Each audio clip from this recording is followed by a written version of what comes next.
In the heart of the night, this world will bright, we will set it alight.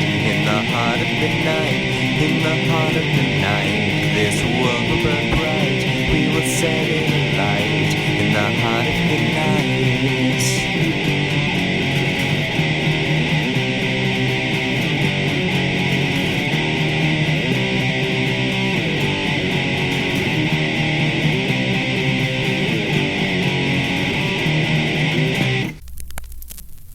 Hello everyone, I am Anthropomantic Fiend, and I do horror-related things on the internet. Before I get into today's review, there are a few things that I would like to bring up. First of all, my awesome friends Jin and Christian from Jin's Reviews from the Grave did a review of the incredibly awful Bigfoot blood trap, which I've also reviewed. Jin, Christian, I'm so sorry, but couldn't bring myself to keep that abomination in my collection because, dear God, check out their review of Bigfoot Blood Trap. I may or may not also make a cameo in the video. I would also like to plug my awesome friend Cole, who has asked me very nicely to promote his Facebook group, Queer Horror Freaks Reanimated. He used to have a group not too long ago on Facebook called Queer Horror Freaks, but someone posted a meme that Facebook didn't find very tasteful, and the group just got taken down. So he's trying to rebuild it and is making decent progress, but he's really trying to promote it so it'll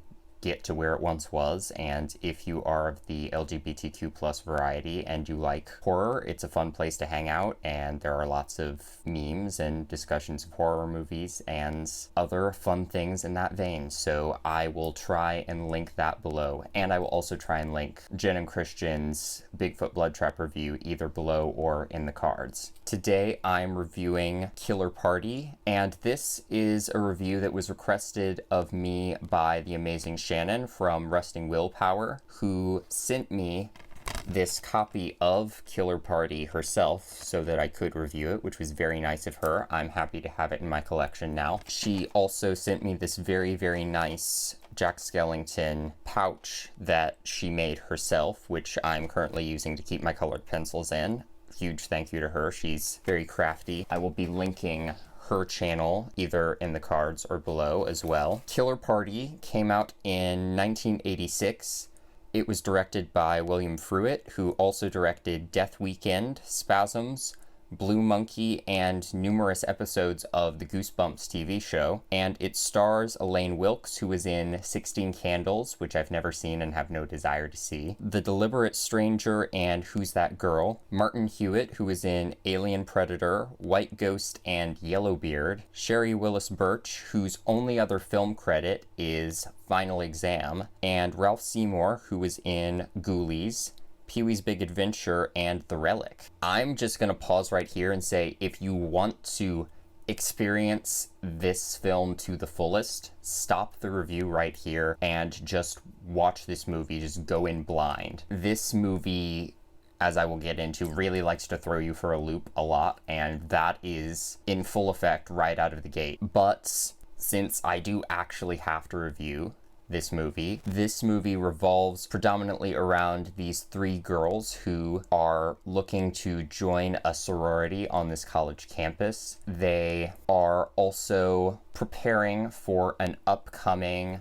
April Fool's masquerade party that is going to be held on the campus in an old abandoned house, which at one point also hosted a party which featured a fake guillotine prank that went horribly awry. So that's kind of lurking over the whole thing. And this movie just follows these three girls, the members of the sorority and the members of one of the fraternities, and just everybody on the college campus as they're making their way towards April Fool's Day. And there's just kind of weird stuff hovering in the air and kind of this dark premonition that something's gonna happen. Again, I'm not gonna tell you what that is because it would just spoil the entire film. So the score for this movie was composed by John Beale, who also did the scores for Terror in the Isles, The Funhouse, and Alien Fury Countdown to Invasion. And his score is really nice. It's got this kind of classic orchestral spookiness to it at first, As the film progresses, there's a lot more synth elements, but it's all kind of ambient and traditionally spooky. There's not like a big prominent main theme. There aren't motifs that I can recall. It's just supporting the atmosphere of the film, which means it's not a score that I'm going to pick out and be like, ah, yes, the score for Killer Party, one of the greatest horror movie themes of all time, but it serves the movie well, and that's all I really need. As far as other music goes,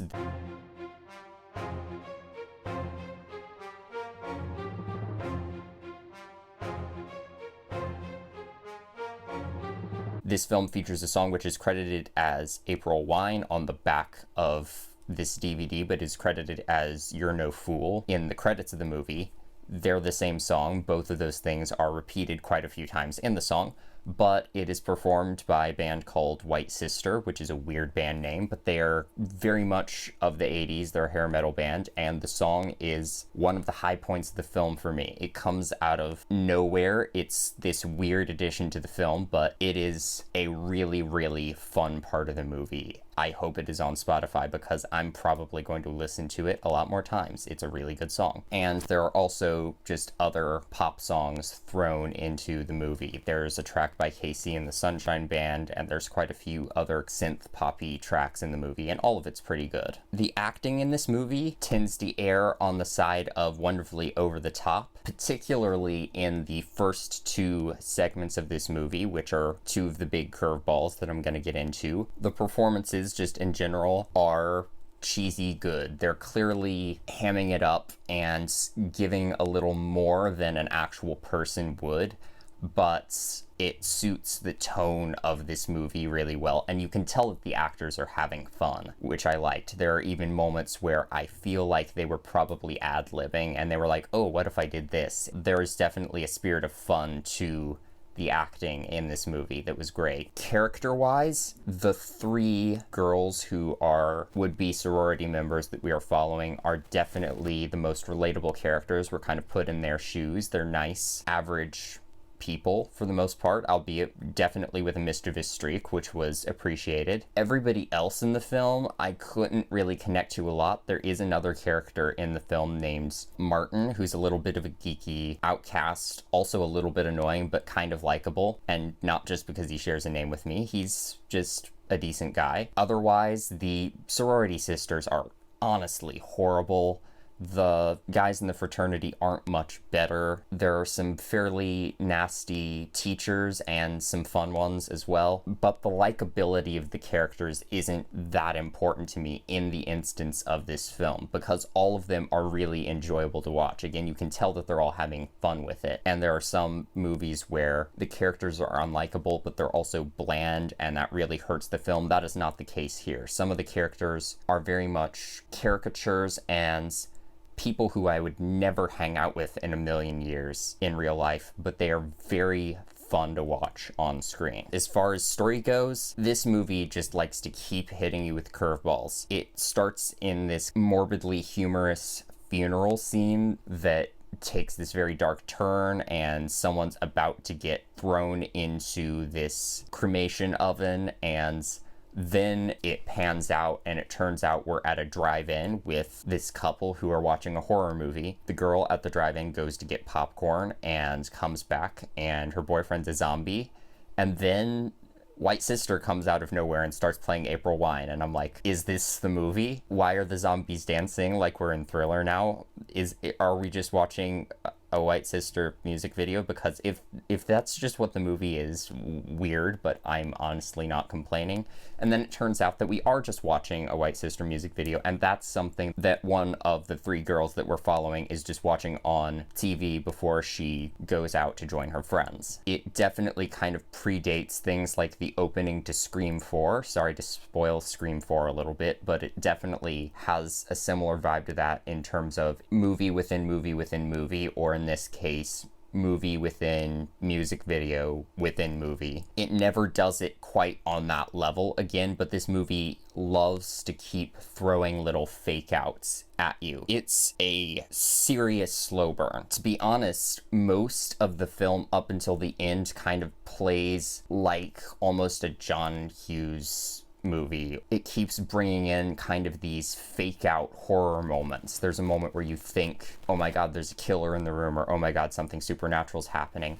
But it usually turns out to be a prank that someone's pulling. That just keeps happening throughout the movie. However, there is one legitimate horror moment early on in the film that's never explained away as just a joke or anything. You know that there's something in the air, that something bad is about to happen, and you spend most of the movie, like all of an hour, just waiting for the other shoe to drop. There was a part of me that was kind of like, what am I watching right now? Is this even a horror movie? And then I would remember, oh yeah, there's a dead body. Along with these little fake out moments, it's really good at suggesting potential killers. Again, harkening forward to Scream, everyone's a suspect. Everybody will kind of say something that might give them a motive to be killing people. I wasn't even sure if this was a slasher or like a paranormal film until the very end. But once the reveal is made at the end of the film, there are telltale clues you can pick up on throughout. But again, just the consistent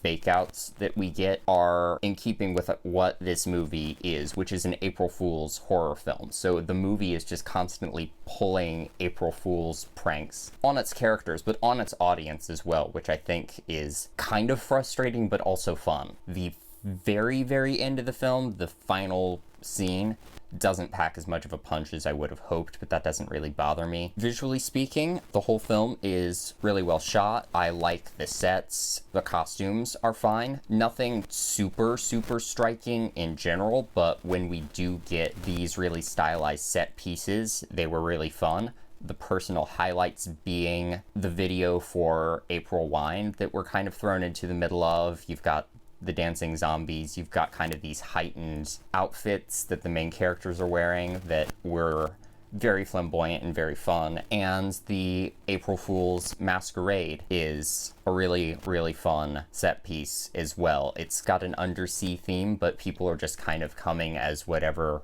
they want to dress up as. Very, very colorful, but that's also offset by the party being held inside this creepy old abandoned house. So there's this fun, garish masquerade party and dark hallways full of cobwebs side by side, and both of those were visually nice in very different ways. When we first get a look at what the real legitimate threat is, it is something that ties into the masquerade party, and the look of said threat I thought was really, really cool. It kind of utilized some elements of the masquerade in a way that I thought was clever in order to create a imposing look. That's really ambiguous. Just watch the movie, you'll know what I mean. In terms of effects, the gore is very minimal in this film, but it's really good. There are some kills towards the end of the movie that look very nice, and the zombie makeup in the April Wine video is very nice as well. There are some apparent supernatural things that happen throughout the film that may or may not actually be supernatural, and the effects used for those were really, really nice because they were all practical on-set things. Obviously, there's not going to be a lot of digital effects in a movie that came out in 1986. It's not like in-camera visual effects stuff either. It's all practical on-set stuff used to make something move in a way that it wouldn't naturally, or float, or wind up on the ceiling. Even when you probably know how it was done, it is just such a tangible thing that it fits perfectly within the film. All in all, I wouldn't say I love this movie the way I think Shannon does, but I totally see why she does love it. It's a really, really fun movie. I will definitely revisit it at some point. I would definitely recommend this film to fans of a lot of 80s horror, both slashers and more monster and paranormal oriented stuff. This film gave me vibes of everything from House on Sorority Row to Night of the Demons to Hell Night to Night of the Creeps to Slaughter High. If I can get together with some friends and throw this one on and riff on it with them, I might at some point, because it's a good time. If you want to watch this one, it may be available to rent on some streaming services. I have not checked. If it is, though, I will probably list what those are down here. You can also buy a DVD copy of the film. There's not really anything in the way of special features or anything on this, but it is remastered, so really good quality. That is my review of Killer Party. Thank you for watching my video, and hopefully I will see you in another one. Bye!